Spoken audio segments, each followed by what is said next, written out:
Bismillahirrahmanirrahim. Ассаламу алейкум. Назарыңыздарга белгилүү замандаш аалымдарыбыздын бири Шейх Абдулла ибн Абдуррахим аль-Бухаридин кол телефон жөнүндөгү кыскача насаатын тартуулайбыз. شوف بارك الله فيك.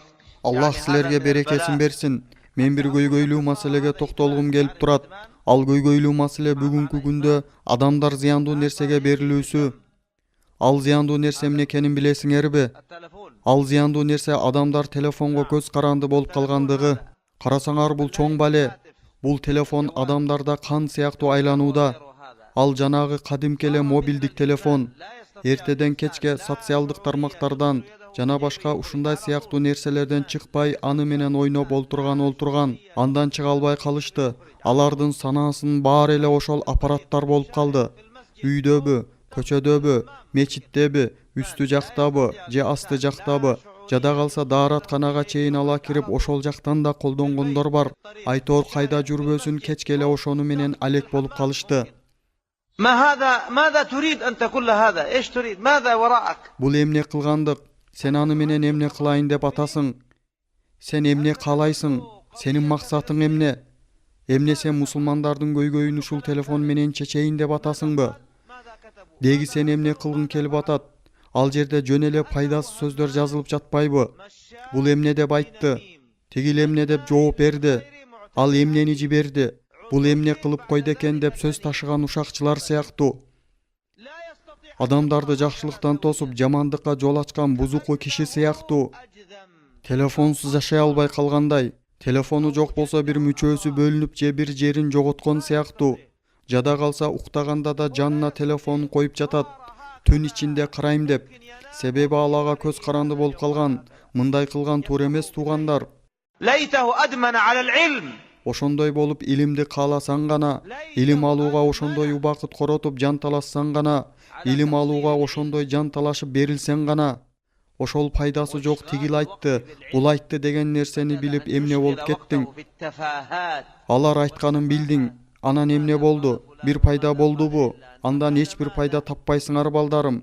Убактыңарды жөн эле коротпогула, өмүрүңөрдү текке кетирбегиле. بعض الناس تجده في زوايا المسجد ولا خبايا فوق ولا تحت ولا هنا. Кээ бир адамдар кайсыл жерде болбосун ошол телефону менен алек болуп атканын көрөсүң. Жада калса мечиттин ичинде дагы ошону менен алек. Намаз аяктап, имам салам берер замат телефонун ойлоп чөнтөгүнөн аны дароо алып чыгып карайт. Намаз окуп жаткан учурумда телефонумда эмне болуп кетти экен, ким эмнени жазды экен деп. Андай адамга баары бир, кандай коом болбосун ээрчий берет. Жакшыбы, жаманбы, жалганбы, жинби, инсанбы, баарын ээрчий берет. Ошол сен окуп жаткан нерсени жин жаздыбы, же инсан жаздыбы, сен кайдан билесиң? Балким жин жазгандыр. Аллах Таала инсандарда жок күч кудуретти жиндерге берген.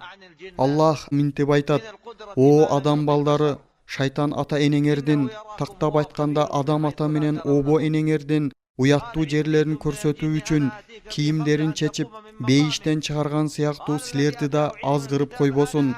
Ал шайтан жана ага окшогон жиндер силерди, силер көрбөгөн тараптан көрүп турушат." قال عفريت من الجن أنا آتيك به قبل أن تقوم من مقامك.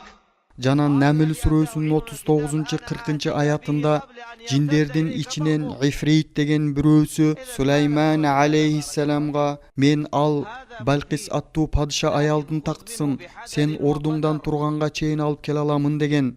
Ал эми Сулайман алейхиссаламдын алдындагы китепти билген бир адам: "Мен аны көзүңдү жумуп ачканга чейин эле келтире аламын" деген.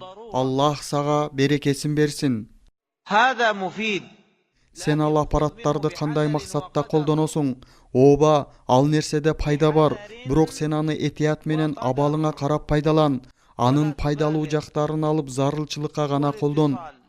Бирөө жарым менен байланышканда маанилүү нерсени гана сүйлөш, ток этер нерсени гана айт дагы бүтүр.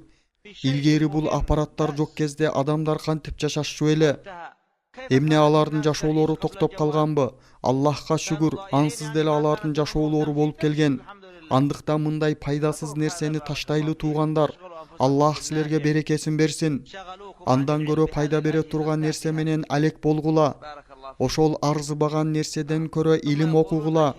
Анан дагы акылдуу аппараттар деп аташып адамдарды алдап келишет. Акылдуу аппараттар деселе адамдар ооба бул акылдуу экен деп макул боло беришет. Бирөө жарым сурабайт эмнеге, кандайча бул аппараттар кантип акылдуу болуп калды деп. Эмне ошол буюмдун акыл ээси барбы, акылдуу же келесо болгудай. Акылдуулук туубаса болот. Анан ал өнүгүп өссү нерсе. Акылдуу деп адам баласына гана айтылат. Буюм эмес жада калса акылы барларга жаны барлар да кирбейт. Жаны барлардын акылы бар деп өтмө мааниде кыйыр түрүндө гана айтылат.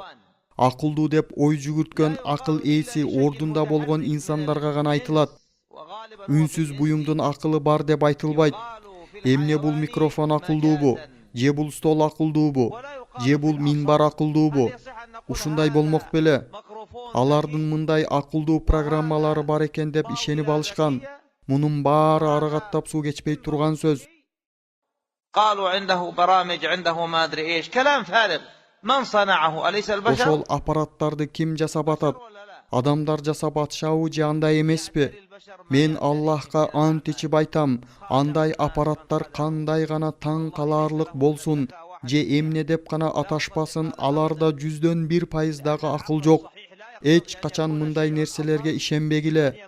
Кантип ошол буюмга акыл кирип акылдуу болуп калсын? Ал жөн гана буюм. Аны жерге ыргытсаң, эмнеге мени ыргыттың деп үн чыгарып сурап да койбойт. Аллах силерге берекесин берсин. بارك الله فيك